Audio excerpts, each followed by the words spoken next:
গাজীপুরে গতকাল 14 জুলাই সোমবার বিকাল 4টায় গাজীপুর মহানগর জাতীয় পার্টির উদ্যোগে শহরের চান্দনা চৌরাস্তা আলহাজ আইনউদ্দিন সরকার মাদ্রাসা হলরুমে আলোচনা সভা ও দোয়া মাহফিল অনুষ্ঠিত হয়েছে। গাজীপুর মহানগর জাতীয় পার্টির আহ্বায়ক শরীফুল ইসলাম শরীফের সভাপতিত্বে ও সদস্য সচিব শেখ মাসুদুল আলম টিটুর সঞ্চালনায় বক্তব্য রাখেন জাতীয় পার্টির কেন্দ্রীয় কমিটির সদস্য ফারুকুল ইসলাম প্রধান। বিস্তারিত দেখুন গাজীপুর প্রতিনিধি মিজানুর রহমানের রিপোর্টে। আর উপস্থিত ছিলেন অ্যাডভোকেট মুস্তাফা জামান, মোহাম্মদ আলতাজ উদ্দিন এমএ, হারুন রশিদ, জহিরুল ইসলাম সরকার, ফয়েজ মুন্না, আশরাফুল ইসলাম আলম, নাজিম হাসান, আলমগীর রেজা, আমান উল্লাহ, ওমর ফারুক, আমিন সরকার, সাইফুল সরকার, ইমতাজ সরকার, আব্দুল করিম, ইয়াদ সরকার, আব্দুল মালেক, শফিকুল ইসলাম, এস এম সুলাইমান, আব্দুল হামিদ রানা, সানোয়ার হোসেন প্রমুখ সহ গণমান্য ব্যক্তিবর্গ। সভাপতির বক্তব্যে মোহাম্মদ শরীফুল ইসলাম শরীফ বলেন, 1982 সালে দেশ যখন দুর্নীতিতে নিমজ্জিত, সে সময় সাবেক সেনাপ্রধান হুসেইন মোহাম্মদ এরশাদের নিকট ক্ষমতা হস্তান্তর করেন বিচারপতি আব্দুল সাত্তার।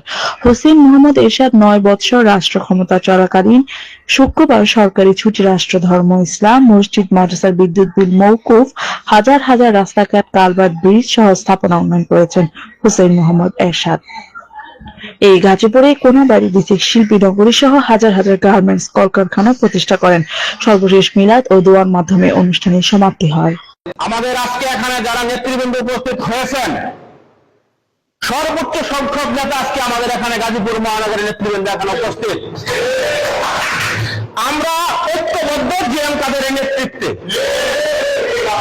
হুসেইন মোহাম্মদ এরশাদ 1982 সালে বিএনপির যখন দুর্নীতিতে অতিষ্ঠ, আপনারা যারা মুরব্বীরা আছেন তারা জানেন, তখন সাত্তার সাহেব ছিল ক্ষমতায়। তিনি বলেছিল, দুর্নীতির কারণে আমি স্বেচ্ছায় ক্ষমতা হস্তান্তর করলাম সেনাপ্রধান হুসেইন মোহাম্মদ এরশাদের কাছে। আপনাদের মনে আছে? ক্ষমতায় এসে হুসেইন মোহাম্মদ এরশাদ 9 বছর দেশের রাষ্ট্র ক্ষমতায় ছিলেন। 9 বছর এই দেশের আমূল উন্নয়নের স্বর্ণ শিখরে নিয়ে গিয়েছিলেন। এদেশের মানুষ শান্তিতে সুখে ছিল।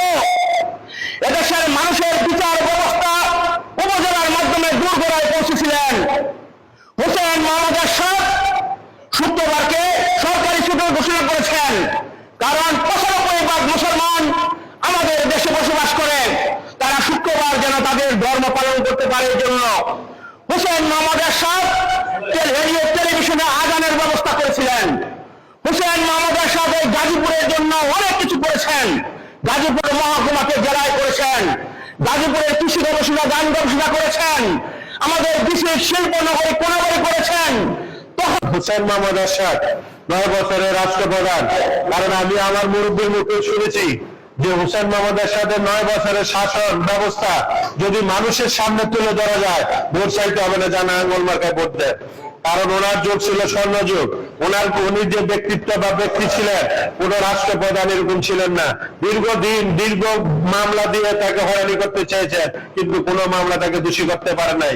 লাস্টে একটা মঞ্জু হত্যা মামলা, সেটা গলায় ঝুলিয়ে মৃত্যুর পরও মানে সেই মামলাটা এখনো শেষ করে নাই, সেটা গলায় ঝুলিয়ে রেখে সবাই ভয় দেখায় তার থেকে বিভিন্ন সাক্ষ্য হাসিল করেছেন।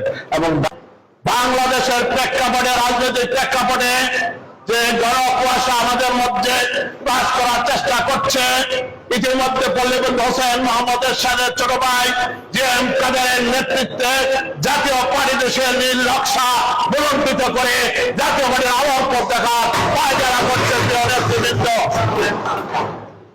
এই দালাল চক্রের মধ্যে দিয়ে জাতীয় পার্টি 16-17 বছর করে গলাচিপা অবস্থার অন্ধকার ঘরে, সে আয়না ঘরের মতো আমাদের রাজনৈতিক বিচারণে ছিলাম। জিএম কাদের দূরদর্শিত বিশ্বকর্ম রাজনৈতিক শক্তি সাহস দিয়ে আজকে উনি সময়ের সাহসী সন্তানের মতো সিদ্ধান্ত নিয়েছেন।